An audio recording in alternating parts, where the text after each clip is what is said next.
Welcome to Uniquely Loved, a celebration of authenticity and divine inspiration. Hello, my loves. Now, I have a question for you. Do you find yourself predominantly drawn toward the sun or the moon? That could actually say a lot about you depending on your answer. Now, there are a lot of people who are just completely energized when they're out in sunshine or when they see a nice sunny day. And of course, there is seasonal depression. So when we're in the winter months and we're in an area that doesn't get a whole lot of sun, a lot of people can actually find themselves feeling depleted and just down. So, a lot of those people would be a little more, well, connected with the sun. And then a lot of spirituality and witchcraft and intuition is associated with the moon. And the moon goes through so many different phases. And there's often times where, the moon appears to be a mystery because there's times of the month that we don't see her at all. And there are so many stories about how, people kind of wig out and emergency rooms and police scanners tend to go crazy around the time of the full moon. Or some people get really, really energized, whether it be the full moon or even the new moon. I've been finding my daughter, my youngest, has been, oh, it started with the full moon. She would be extremely energized and not wanting to sleep at all and not phased by the lack of sleep around a full moon. And this last month started having the same effect with the new moon. Um, she actually woke up twice, the day of the new moon and then yesterday, between 4 and 4:30 in the morning. I normally don't wake them up until 5:30 to get them ready for school. So it was just like, whoa, and she was in a fantastic mood. It was great. No grumpiness at all. So I'll take it.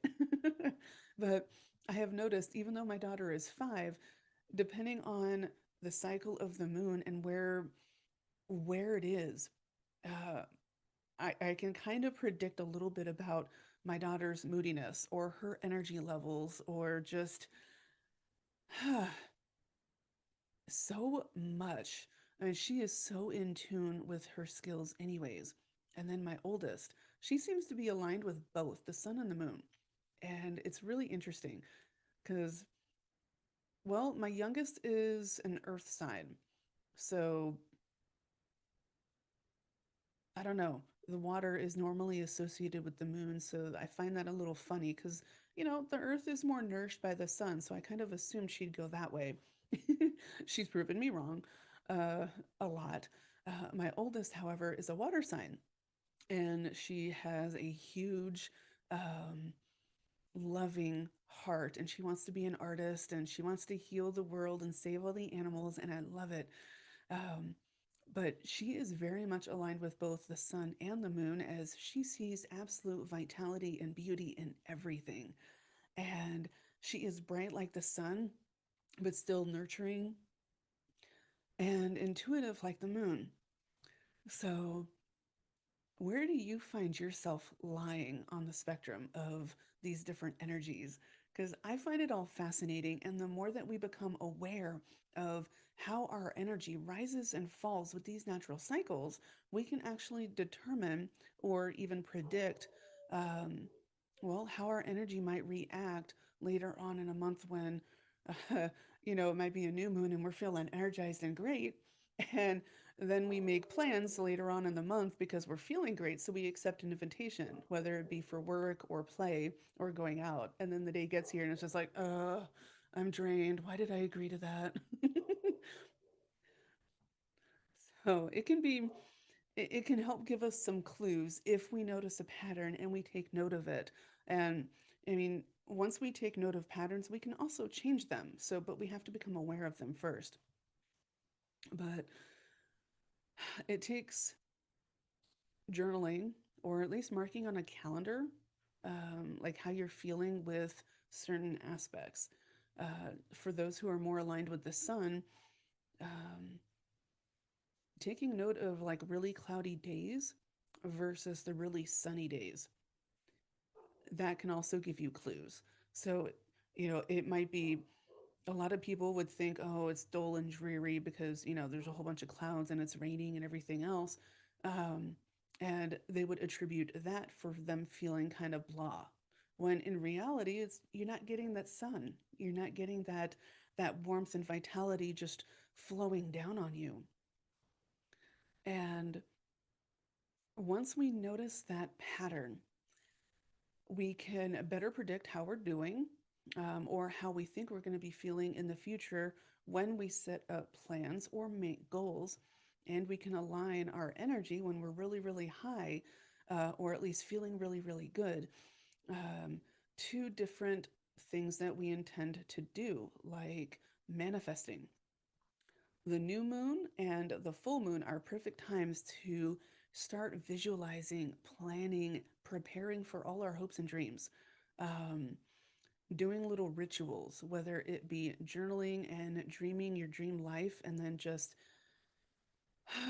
really feeling that it's already here for you.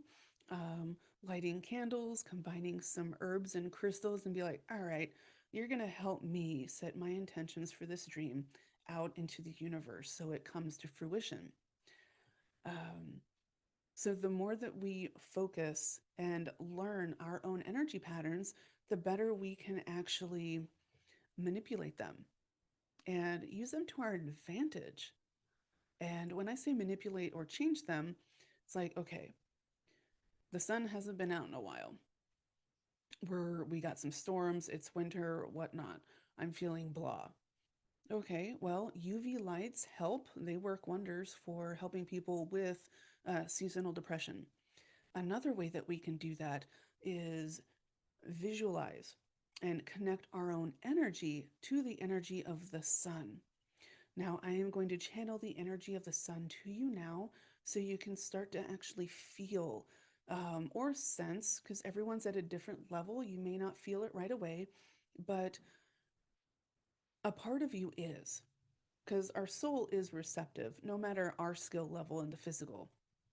So I'm channeling the energies of the sun so you can get an idea, energetically speaking, of how that could feel. And then all you have to do, it does take practice. So I know saying all you have to do, it makes it really seem simple. But once you get the steps down, it is simple, but it's getting out of the logic mind, saying, oh, this can't be done, when it can. It is done by so many people all over the world. Energy healing is a thing. Drawing down the energy of the sun or the moon is a thing.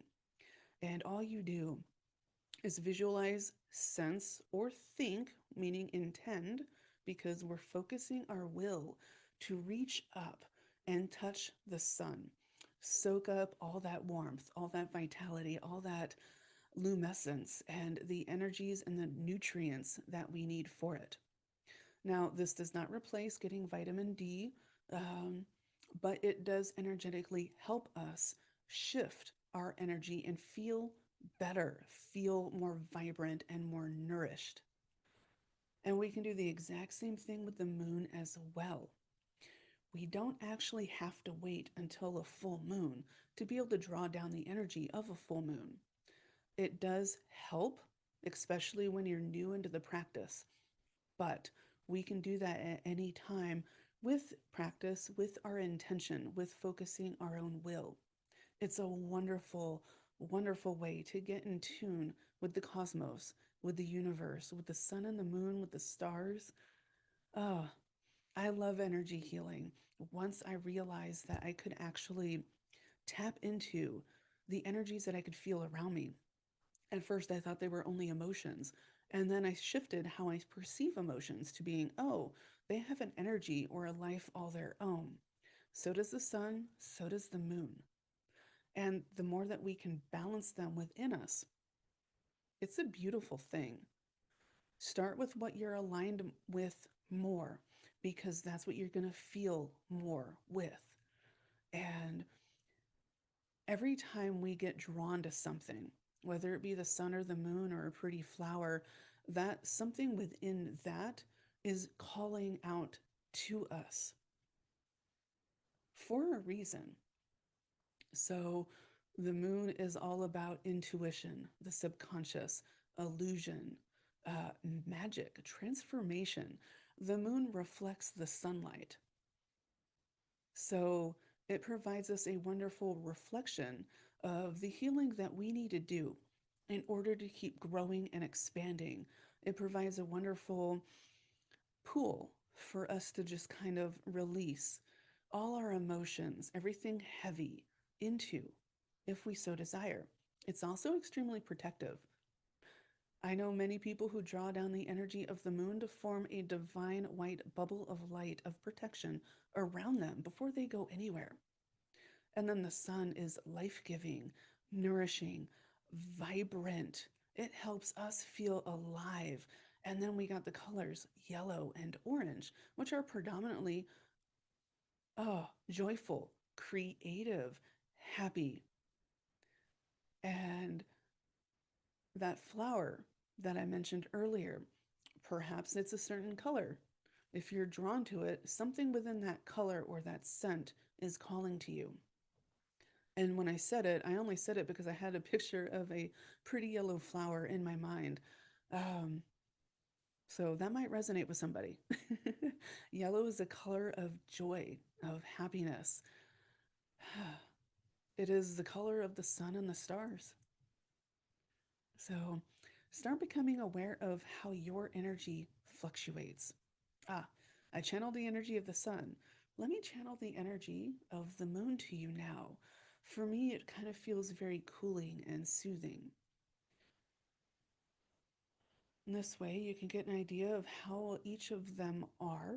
They do provide a wonderful balance for each other. And oh, by the way, if you can't see either due to storms or anything, maybe you're just stuck inside, there are stones that have the properties of both of them. Selenite is an example for the moon, and there are so many for either. But sunstone and fire quartz are two that are associated with the sun. Okay, so we've channeled the energy of the sun, the energy of the moon. My hands are tingling, so I'm going to go ahead and channel both of them together and kind of give you an idea how it can feel in a balanced way.